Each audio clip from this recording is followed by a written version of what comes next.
Hello, this is Todd Wall from Aquatongue Media, and I wanted to talk about an article that I thought was pretty interesting. The title is The New Power Couple, Renewable Energy and Bitcoin Mining. And I think for some people who might not be super familiar with the energy sector and the electricity sector in particular, the idea of there being some synergy between Bitcoin mining and renewable energy might not be obvious at first, but as you go through the article, as I discuss the article, it'll become clear why there's a real synergy between the two. So the article begins, in the early 2000s, Texas deregulated its energy grid. So supply and demand set the spot price of power. And so it's that way today, and in most of the country, not just in Texas, but most of the country, supply and demand essentially set the spot price of power. Fast forward to today, and Texas hosts Bitcoin miners who use a lot of electricity.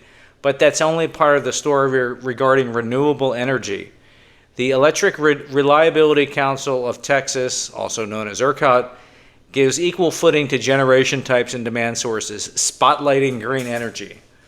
Large-scale Bitcoin mining emerged around 2017, seeking affordable energy sources.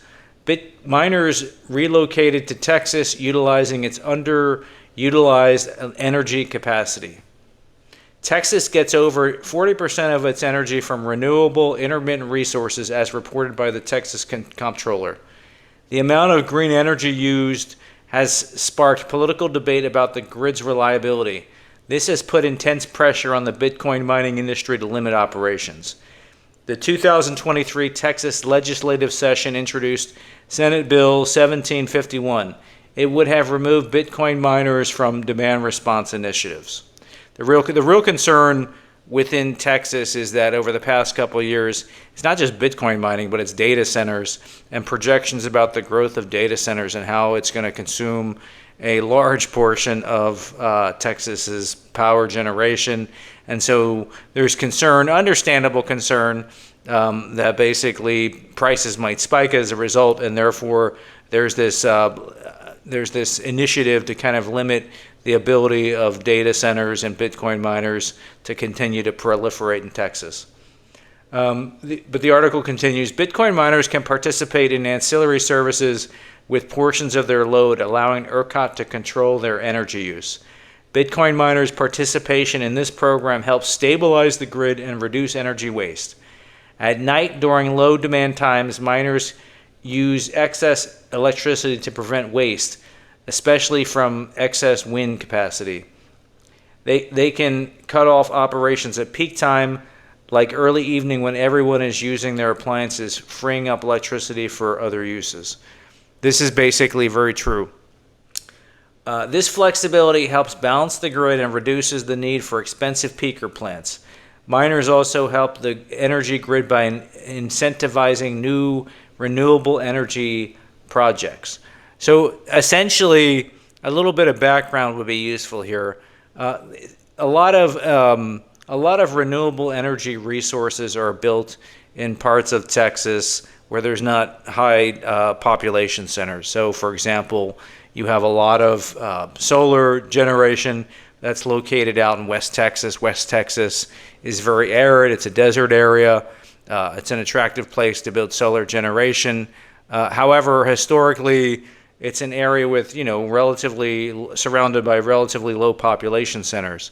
So what has to happen is you need transmission to basically take the solar generation that's generated in West Texas, for example, and take it to demand centers, population centers in the east, like the city of Houston, for example, or the city of Dallas. And so those transmission lines can at times become constrained. There's not enough transmission to take the power out.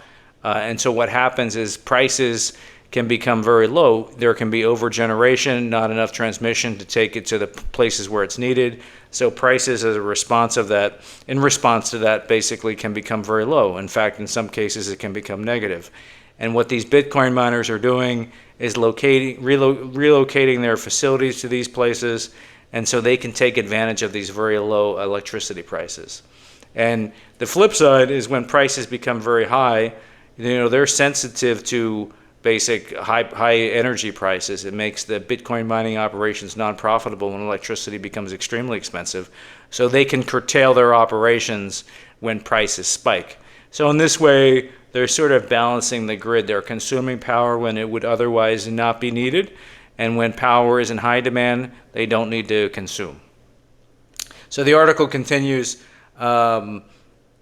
the Bitcoin mining industry in a large way is providing strength to pricing during these periods when the renewables are operating. This is critical not only for the financial stability of the renewable resources currently on the grid, but to also incentivize new renewable resources to develop, said Clayton Greer, Vice President at Cholla Energy. But is it too good to be true? It's really not too good to be true, exactly as I explained it. Energy demand, the article continues, energy demand will continue to increase along with growing investment in the Bitcoin mining industry. In any sector, especially one with a new product like Bitcoin, some concern is warranted. Its power consumption is rising quickly. In June of 2024, Lieutenant Governor of Texas Dan Patrick posted on X, "We want data centers, but it can't be the Wild West of data centers and crypto miners crashing our grid and turning the lights off." So this is the concern. There was specifically a report that came out that showed load increasing dramatically in Texas at a much greater rate than had previously been thought would be the case. And so when this new forecast of demand came out, that was what sort of led to a great deal of concern within Texas. The article continues, it raises the question, can Bitcoin miners do anything to help solve today's energy market issues? If so, how can they shut off operations without going bankrupt? Well, that's pretty straightforward. There's very limited periods in the year when prices really spike. People might have Uri in mind when you had an entire week when prices were very high. I mean, that was very, very, very unusual. Typically, prices are sustained at extremely high levels for a very short period of time, for a couple days a month for only a few hours. So curtailing operations for a couple hours a month is not a problem for these Bitcoin miners at all. The article continues, it raises the question, I just read that. Occasionally miners opt into long-term energy offtake agreements with renewable energy providers. This guarantees a buyer for the renewable energy project's electricity, making it easier to finance new projects. Bitcoin mining has a constant demand, providing a stable revenue stream. This can lower the financial risks of building new renewable energy infrastructure. Bitcoin mining also uses a proof of work consensus mechanism. It is energy intensive, so miners seek the cheapest energy to maximize profits. In some places like West Texas, wind and solar are cheaper than fossil fuels. This is due to their abundant natural resources and federal renewable subsidies. We deliberately chose West Texas due to this energy abundance, said Greer. So they are specifically choosing to place their mining locations in sites that have unique characteristics where there can be oversupply during some periods of time that will lead to extremely low prices. They're basically there to kind of scoop up low energy prices. They would not be placing their mining operations, near major cities because this mechanism, this kind of characteristic of periods of time when prices are extremely low or even negative, wouldn't be there. So, also, the steady demand from Bitcoin miners can boost renewable energy projects. This is especially true in remote areas with low local electricity demand. I actually mentioned that earlier. Bitcoin miners want to locate near these energy sources. It would cut transmission costs and provide cheap electricity. The article continues, at Cholla, our mine uses renewable energy, not because we need a subsidy or a directive, but simply because that is what prices in the energy market are telling us to buy, stated Greer. So Greer is basically saying that essentially they're doing it. It's just pure economics. It's smart to locate in these areas where you have very volatile power prices, and they can take advantage of that. Energy waste and the need for costly peaker plants are limited, thanks in part to Bitcoin mining. It also boosts new renewable energy projects, creating a feedback loop that makes the energy grid more resilient and cost-effective. So for the most part, I agree with this article and would be interested in getting your comments and feedback, what you think about the article. Please leave your comments in the comment section below, and if you get a chance, I would love it if you could subscribe to my channel. Thanks.